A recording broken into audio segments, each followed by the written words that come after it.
बघते हे पुस्तक उघडून यातले काही येते का मला? सावित्री, अगं सावित्री कुठे आहेस? तू फक्त घरातले कामेच आवरतेस का? सावित्री कुठे आहेस? सावित्री तू पुस्तक वाचतेस? तुला लिहायला वाचायला आवडते वाटते? हो मला लिहायला वाचायला यावं अशी माझी खूप इच्छा आहे. ठीक आहे, माझ्याकडे काही मुळाक्षरे आहेत ती तू गिरवून काढ.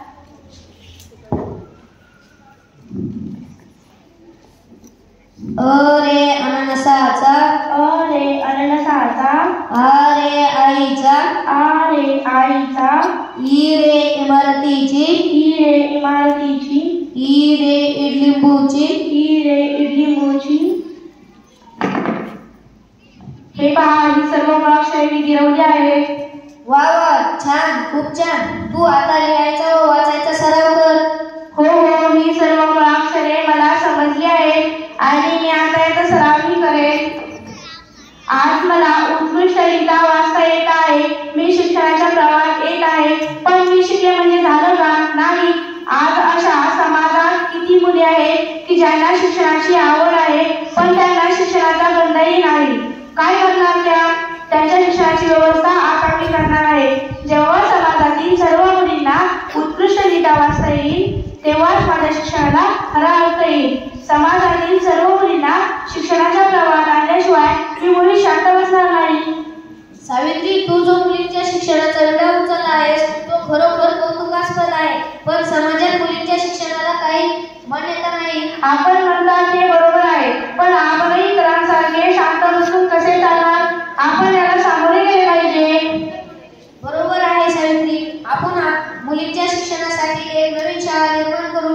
हो हो नक्कीच.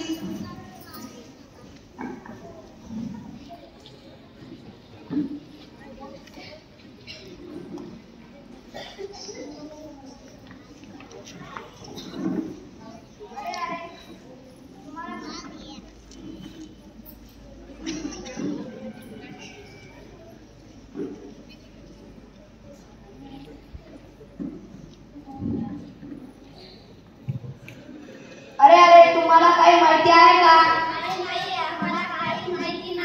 अरे ज्योतिबा फुले आणि सावित्रीबाई फुले यांनी मुलींची शाळा उघडण्याचे ठरवले आहे.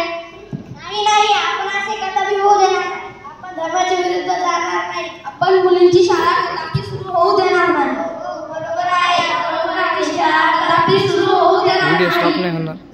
व्हिडिओ स्टॉप नाही होणार. बंद करूया. इकडे या. काय ग सावित्री, काय झालं? आजपासून तुम्ही आणि तुमच्या मुलींनी शाळेत यायचं. मी तुम्हाला लिहायला वाचायला शिकवेन. नाही, आम्ही सर्व शाळेत येणार नाही. का ग? काय झालं? रीतीप्रमाणे स्त्रियांना मुलींना शिकणे आवश्यक नाही. अगं तसे काही नसते.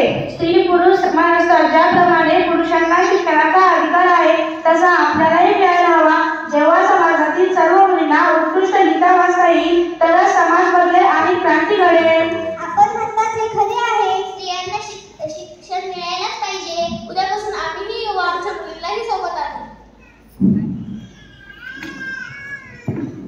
सावित्रीबाईंनी वाचन सराव करून त्या उत्कृष्टरित्या वाचू लागल्या, लिहू लागल्या, भाषणे देऊ लागल्या. आज तो पुण्यातील भिडेवाडा आणि येथेच मुलींची पहिली शाळा सुरू करण्यात आली. तर बघूया पुढे काय होतं. हा बघा पहिला प्रसंग.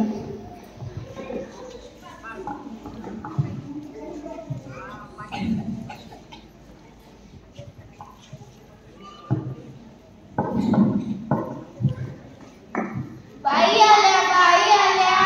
आल्या का तुम्ही सर्वजणी? हो बाई. ही आपली समाजातील पहिली शाळा आहे आणि तुम्ही या समाजातील पहिल्या स्त्री आहात की ज्या शिक्षण घेत आहात. तर तुम्ही मन लावून अभ्यास करा.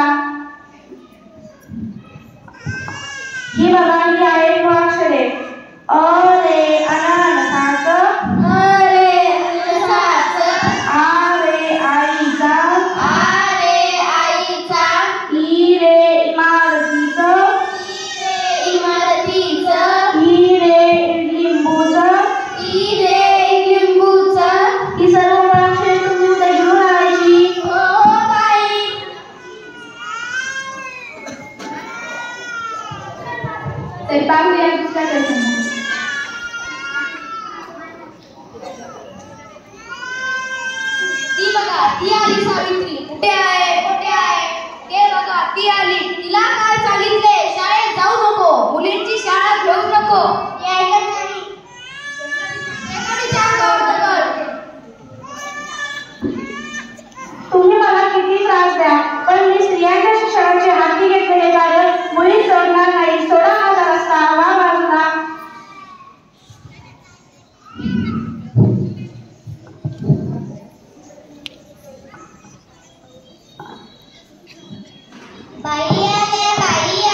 आल्या का तुम्ही सर्वजणी?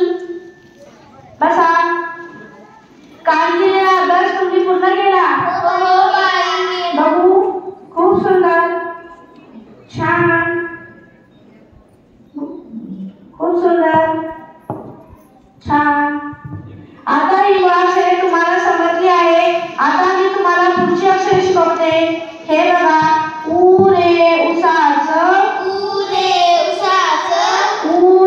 उकडाचं, ए रे एडक्याचं, ऐ रे ऐरणीचं. आता ही मुळाक्षरे तुम्ही उद्या घेऊन आणायची.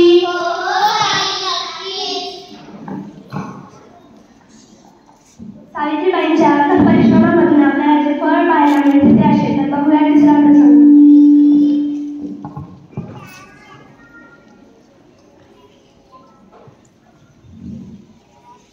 सावित्रीबाईंच्या परिश्रमामुळे मला उच्च शिक्षण घेता आले व मी आज शिक्षिका बनले.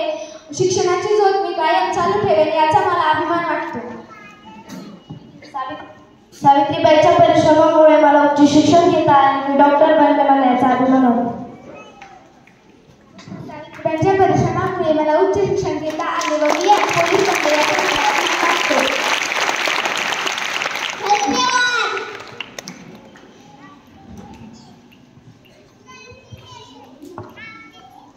सावित्रीबाई फुलेंनी मुलींना शिक्षण देऊन त्यांना स्वतःच्या पायावर उभे केले. सावित्रीबाईंनी चालवलेली शिक्षणाची ज्योत आपण सर्व मुली अशी ठेवत ठेवू. धन्यवाद.